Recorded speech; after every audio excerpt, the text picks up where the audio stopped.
Last class discussed about the applications of electrochemical series. I think one application discussed. Now today second application of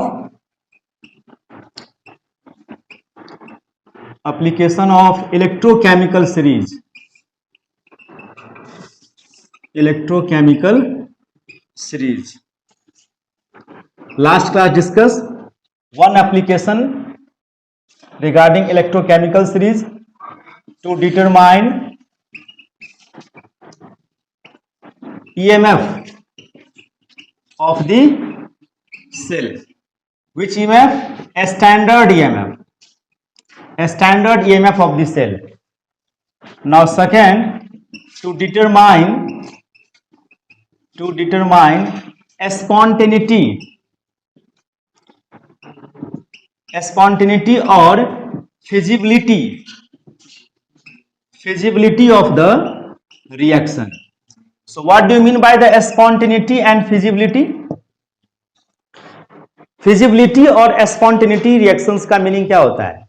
जैसे आपका जो cell है, हम लोग चूंकि इलेक्ट्रोकेमिकल सीरीज में सेल के बारे में ही डिस्कस कर रहे हैं, तो सेल क्या होता है? बैटरी का मोबाइल खुद भी डिस्चार्ज होता है, चार्ज मैंने उसको कनेक्ट करना जरूरी है, बाकी और उसका कोई फंक्शन हम लोग नहीं करते हैं।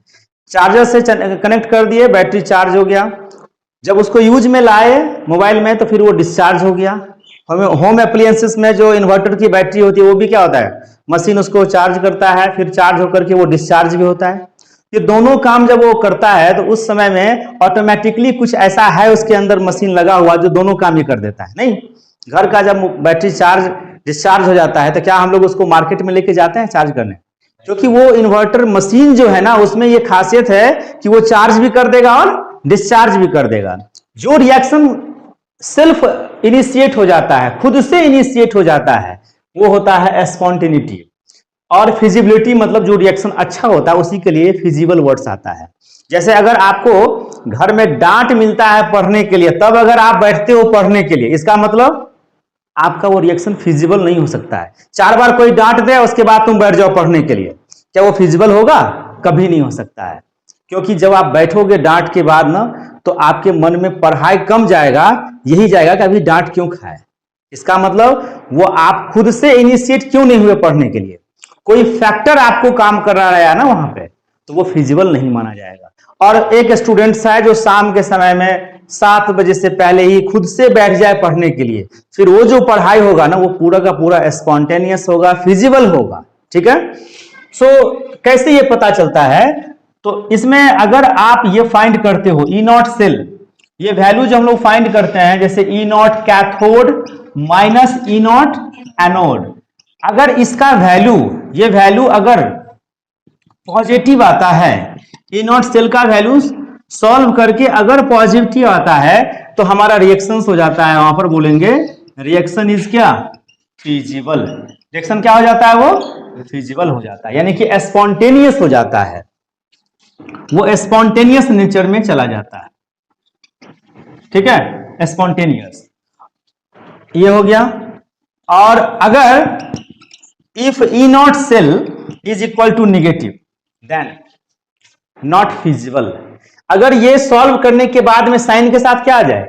निगेटिव वैल्यू में अगर आ जाता है तो उस केस में जो है सो हम बोलेंगे कि वो रिएक्शन जो है वो स्पॉन्टेनियस नहीं कहलाता है, वो क्या कहलाएगा?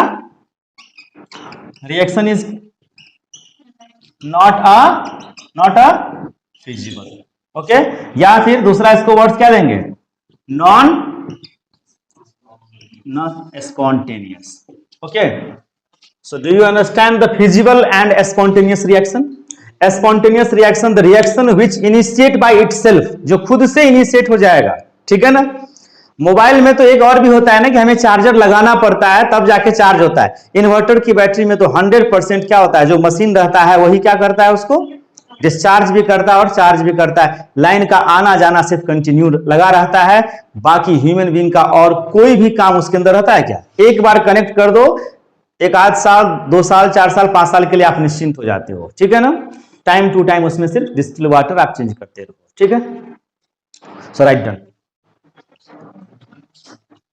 Example for second application, E naught H plus half H2 value is 0.00 volt.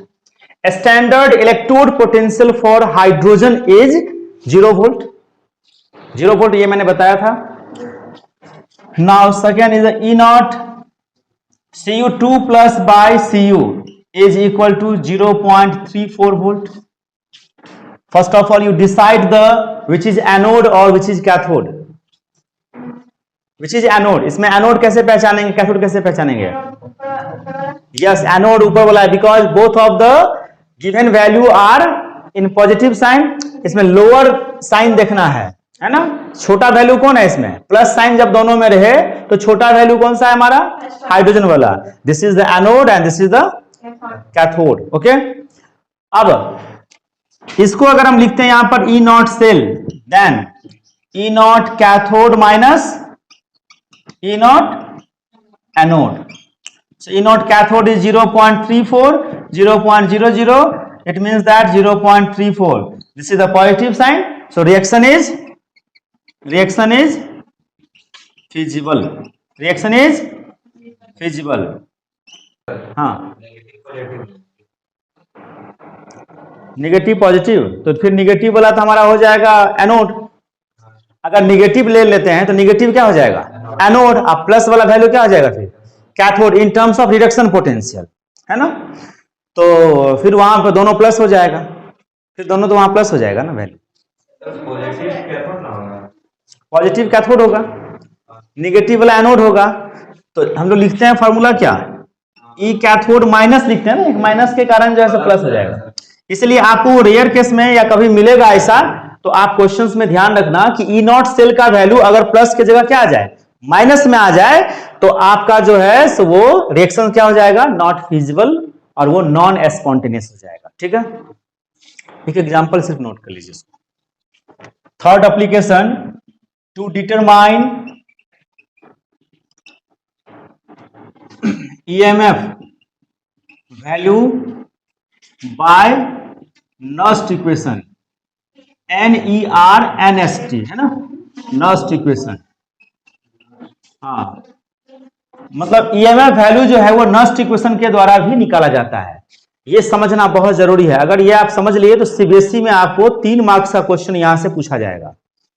ये नस्ट इक्वेशन कब यूज करते हैं EMF निकालने के लिए? एक तो फॉर्मूला मेरे पास वो है कि E naught cell equal to E naught cathode minus E naught anode. इसको निकालने के लिए जैसे एक रिएक्शन है, यहां पर एग्जांपल देखो. जिंक है Cu2 प्लस गिव्स क्या? Zn2 प्लस और Cu. ये सॉलिड है, ये यहां पर एक्वस है, ये भी एक्वस, और ये यहां क्या है? सॉलिड. तो नस्ट ने इसके लिए क्या इक्वेशन दिया था? तो इक्वेशन जो दिया था उसको आपको याद रखना है. तो इक्वेशन क्या था? E cell. ई सेल बराबर ई नॉट सेल. बस ये इसका फॉर्मूला को याद रखना है, क्योंकि यहां से आपको न्यूमेरिकल एस्पेक्ट ही क्वेश्चन रहता है, इसका कोई डेरिवेशन एस्पेक्ट क्वेश्चन नहीं रहता है. ठीक है ना. So E cell equal to E naught cell minus 0.0591, या इससे भी पहले हम एक बात अगर लिखें यहां पर, तो RT by NF LN concentration of product by concentration of reactant. ये इक्वेशन जो है ये है अप्लाइंग टू नस्ट, है ना, applying to Nernst equation. Nernst ने यही इक्वेशन दिया था सेल के केस में, और ये था किसके लिए? फॉर हाफ सेल भी कह सकते हैं, आधे आधे सेल को फिर मिला करके कंप्लीट सेल बना लेंगे. तो आपको इस फॉर्मूले पे कंसंट्रेट करना है. यहां पर R क्या है? कोई बताएगा R क्या है? R क्या है यहां पर? इसको बोलते हैं हम लोग क्या चीज? Gas constant. क्या बोलते हैं इसको? अब गैस कांस्टेंट है तो इसका वैल्यू कितना होता है? R इक्वल टू, ये जो इक्वेशन है यहां पर, ये हमारा पोटेंशियल के टर्म में है. तो पोटेंशियल मींस एनर्जी के टर्म में है. एनर्जी के टर्म में अगर रहेगा तो क्या लिखेंगे इसको? 8.314 जूल पर केल्विन पर मोल. T is the temperature, so T का वैल्यू यहां पर 298 केल्विन स्टैंडर्ड फॉर्म में लेके चलना है. और 1 फेराडे जो होता है ना, F इज फेराडेज. F क्या है यहां पर? फेराडेज. तो इसका वैल्यू कितना? 1 फेराडे बराबर कितना होता है? 96500 कूलम. कैलकुलेशन जब भी करते हैं हम लोग तो ये वैल्यू लेके चलते हैं. और अगर कहीं ऑब्जेक्टिव वे में रहता है तो इसका वैल्यू होता है 96487। 96487, तो 487 इज नियरली टू 500, इसलिए कैलकुलेशन में इसको यूज करते हैं हम लोग 96500। अगर क्वेश्चन में इसका वैल्यू दिया रहेगा पहले से कि f का वैल्यू ये लेके बनाना है, तब आप इसको यूज नहीं करना। अगर ये नहीं दिया रहेगा तो उसकी जगह में कितना वैल्यू लेंगे 96500 कूलम। सो एक फेराडे में आपको इतना कूलम जो है सो चार्ज होता है। अब और ln क्या है यहां पर, ln को हम लोग क्या बोलते हैं, नेचुरल लॉग। नेचुरल लॉग जो है इसको कंप्लीटली लॉग लिखने से पहले 2.303 से क्या करना पड़ता है, मल्टीप्लाई करना पड़ता है, तब इसको लिखते हैं 2.303 लॉग। अब ये सारा वैल्यू को अगर हम यहां पुट करते हैं, जो हम लोग के पास में यहां पर है क्या, E cell equal to E naught cell minus R की जगह कितना वैल्यू 8.314 इंटू टेम्परेचर हो गया 298, ln को क्या लिखेंगे 2.303, फिर log, और उसके बाद में n तो रहेगा ही, और f की जगह में क्या लिखेंगे 96500 कूलम, log प्रोडक्ट बाय क्या हो जाएगा यहां पर रिएक्टेंट। ये ln को हटा के यहां पे log लिखा गया, लेकिन उससे पहले मल्टीप्लाई हुआ 2.303। ये सब समझना है अभी से। इस पूरे को जब सॉल्व करेंगे, इतना वैल्यू को, ये जो न्यूमेरिकल वैल्यू है, इसको पूरे को जब सॉल्व करोगे तो एक रिलेशन कैसा मिलेगा, सो देखो E naught cell minus 0.0591 by n. ये पूरे को सॉल्व करने पर मिलेगा 0.0591 by n log concentration of product by concentration of reactant. ये जो इक्वेशन मिलेगा, इसको याद रखने से बेनिफिट क्या है कि जब भी कोई न्यूमेरिकल आएगा तो इतना वैल्यू लीक करके कैलकुलेशन करने की जरूरत नहीं पड़ेगा, ठीक है ना। इसलिए इस चीज को याद करना कोई जरूरी नहीं है कि आपको ये इक्वेशन याद रखना है। आप चाहो तो न्यूमेरिकल बनाने के लिए इस इक्वेशन को भी याद रख सकते हो। This is the Nernst equation.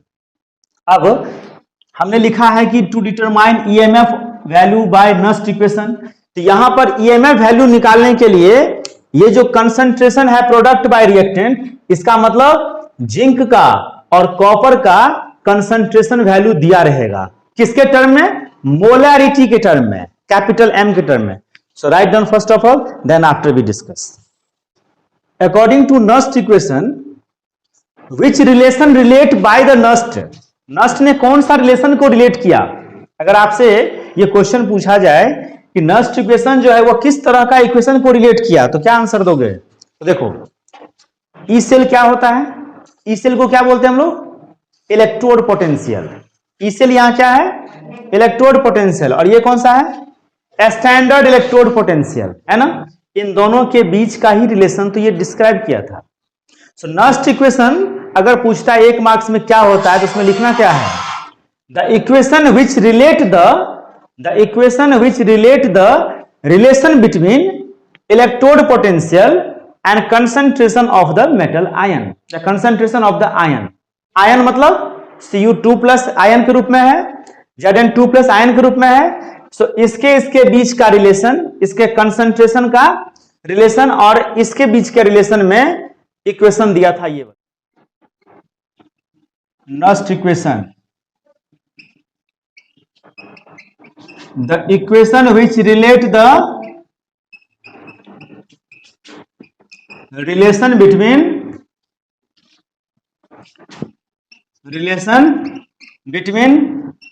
Electrode potential and concentration of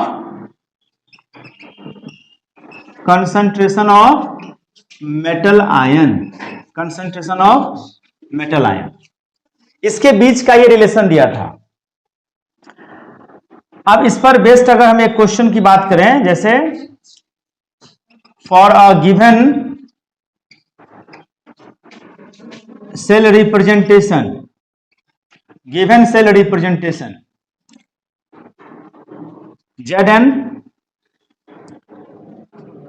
Zn2+ Cu2+ Cu, ठीक है।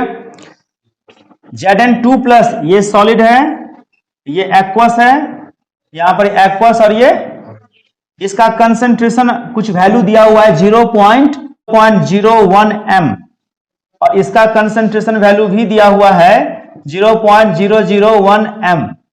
ये दोनों वैल्यू किसका दिया हुआ है?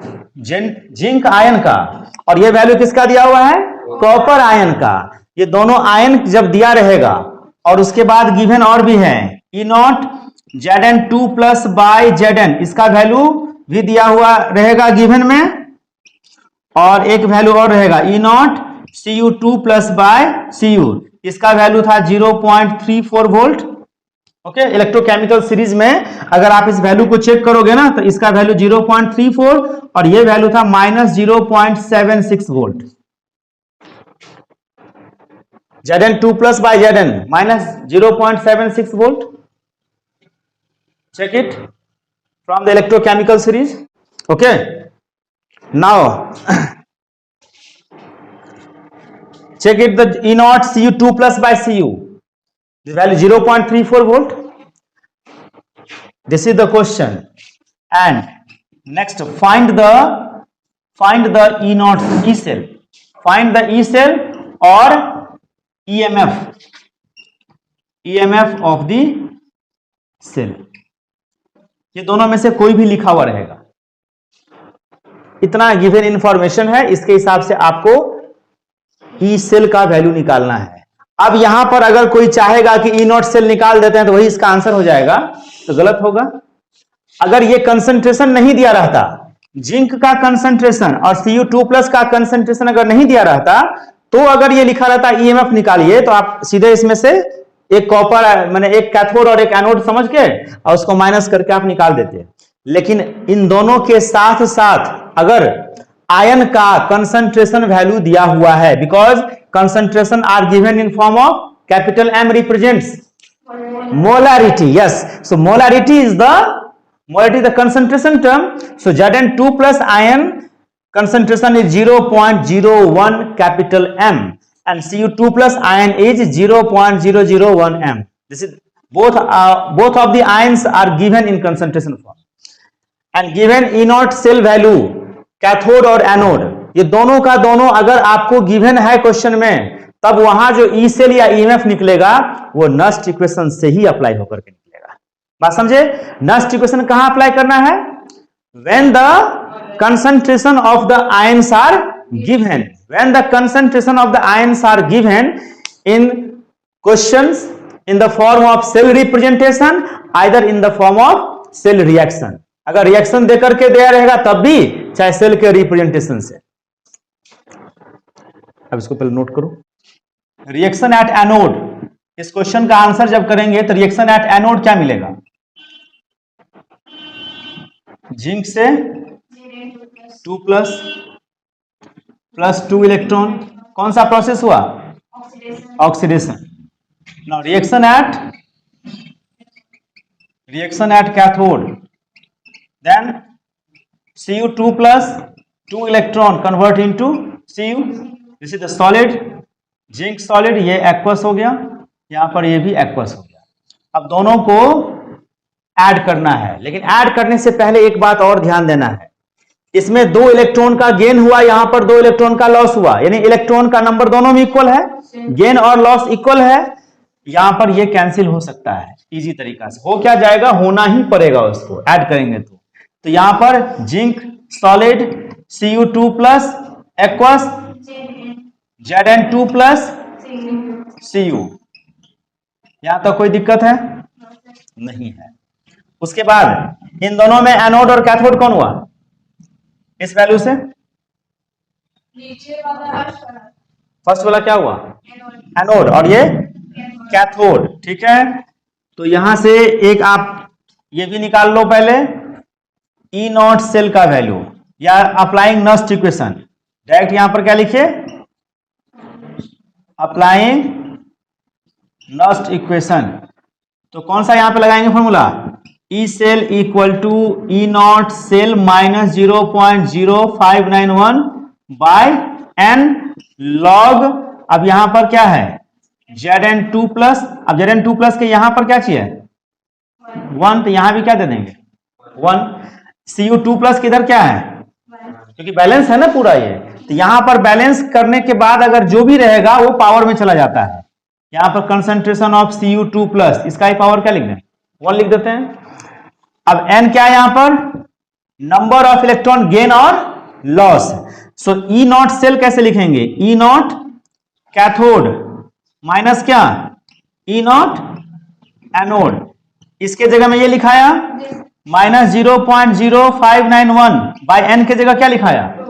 यहां तक कोई दिक्कत किसी को, कोई प्रॉब्लम है इसमें तो बोलो, कोई दिक्कत है नहीं है, सो रहा है क्या अभी तक, ई वाला कोई दिक्कत है नहीं ना।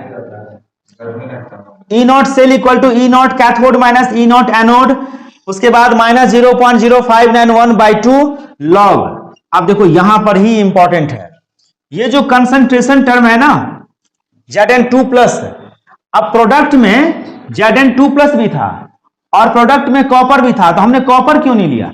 कोई तुमसे पूछेगा कि यहां पर Zn2+ आप लिए तो ये भी तो प्रोडक्ट में था, तो इसको क्यों नहीं लिए, तो क्या बताओगे। सॉलिड के लिए यहां पर लिख देंगे फॉर सॉलिड, है ना, कंसंट्रेशन इक्वल टू कितना लेते हैं उसके लिए, यूनिटी। केमिस्ट्री में आप जो है सर केमिकल इक्विलिब्रियम चैप्टर जो है ना, उसी में ये कंसेप्ट है कि सॉलिड के लिए कंसंट्रेशन कितना लेता है, यूनिटी मतलब कितना होता है, 1 होता है। इसीलिए सॉलिड ये भी है और सॉलिड ये भी है, रिएक्टेंट में भी एक सॉलिड है, प्रोडक्ट में भी एक सॉलिड है। इसीलिए कॉपर सॉलिड और जिंक सॉलिड दोनों का वैल्यू अगर 1 और 1 लेंगे तो कोई फर्क पड़ेगा क्या, 1 से डिवाइड करना 1 से मल्टीप्लाई करने में कोई फर्क पड़ता है, नहीं पड़ता है। इस चलते हम लोग वहां पर नहीं लिए। अब Zn2+ का कितना कंसंट्रेशन है, तो देखो सेल रिप्रेजेंटेशन में दिया था मैंने, कितना वैल्यू था इसका 0. हाँ मोलरिटी वाला 0.01 और Cu2+ का 0.001 ये था। अब इसका पावर 1 इसका ही पावर 1, तो पावर 1 करने से क्या कोई फर्क पड़ेगा, नहीं पड़ेगा।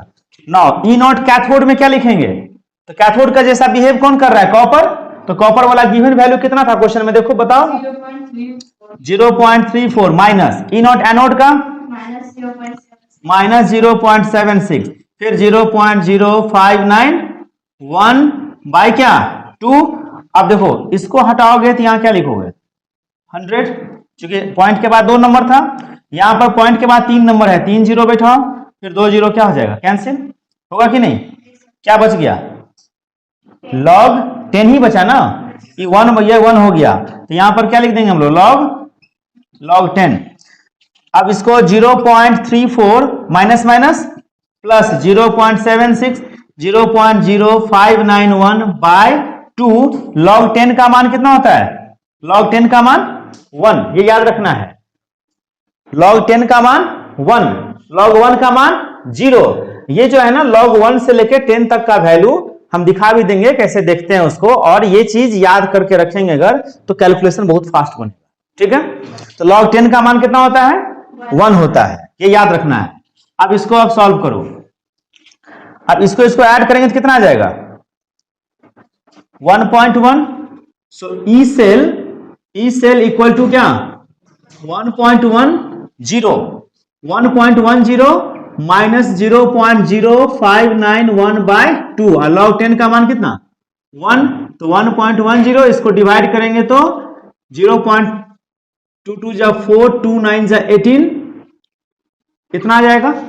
अब इससे इसको माइनस करने पे कितना आएगा वैल्यू 1.10.02955, यहां 5 ये 4 ये 0 7 0 हो जाएगा। सो 1 पॉइंट क्या 07 1.07 इतना क्या ये क्या आ गया वोल्ट, ये हो गया इसका आंसर, ठीक है, ये हो गया इसका आंसर। उस क्वेश्चन का जो मैंने दिया था उस क्वेश्चन का आंसर यही हो जाएगा, ठीक है, नोट करो। कहीं पर कोई दिक्कत इसमें है तो पूछ सकते हो, ठीक है। सेल का ईएमएफ 2 तरीके से, एक होता है स्टैंडर्ड फॉर्म में डायरेक्ट निकालने का, वो तब हम लोग यूज करते हैं जब रिएक्शन में कंसंट्रेशन दिया हुआ नहीं है। If concentration are given in the representation of the cell और cell reaction, then we apply the Nernst equation and find the E cell of the या EMF of the batteries or cell.